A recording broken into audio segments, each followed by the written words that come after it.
আল্লাহ বলেছেন ফাইন্না মাল উসরি ইউসরা, কষ্টের পরেই আছে সুখ। কষ্টের পরেই আছে সুখ। আমাদের জীবনে সুখ বেশি, কষ্ট কম। কয়দিন না খেয়েছিলাম, কয়দিন বিপদে পড়ছি, কয়দিন ডাকাইতে ধরছে, এক মাসের মধ্যে অসুস্থ থাকি কয়দিন আর সুস্থ থাকি কয়দিন, এটা হিসাব করে না। অসুস্থ যে ছিল খালি এটা খেয়াল রাখে, আছে না নাই? তার মানে ইন্না মাল উসরি ইউসরা, দুঃখের পরে আছে সুখ, মোটিভেশন। প্রাণটা আবার উদ্বেলিত হয়ে ওঠে, তাই তো আসলে তো দুঃখের পরে সুখ। এজন্য কষ্ট যখন পাবেন, অসুস্থ যখন হবেন, ওইখানেও আনন্দ করবেন, কারণ সামনে আরাম আসতেছে। সুবহানাল্লাহ পড়েন।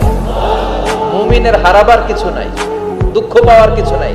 মুমিন অসুস্থ হলে অসুস্থতার মাধ্যমে তার রোগের মাধ্যমে তার গুনাহ ঝরে যায়, সে আল্লাহর কাছে প্রিয় হয়ে ওঠে।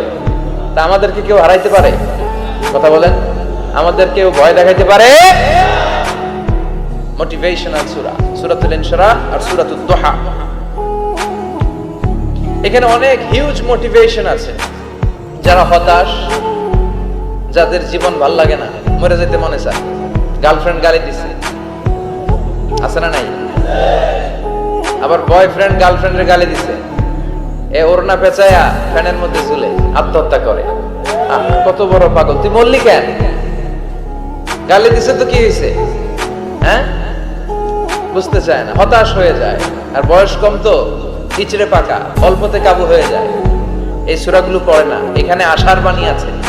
আজকে আমি জানি কথা শোনাবো আপনাদেরকে, শুরুতে আগে সংক্ষেপে বলে দিই। এই সূরার মূল কথা হচ্ছে, মানে সেন্ট্রাল থিম বা সাবজেক্ট ম্যাটার, সূরাতুদ দুহার কেন্দ্রীয় আলোচ্য বিষয় হচ্ছে নিরাশ হবেন না, হতাশ হবেন না, হাল ছাড়বেন না, ভরসা রাখবেন কার উপর?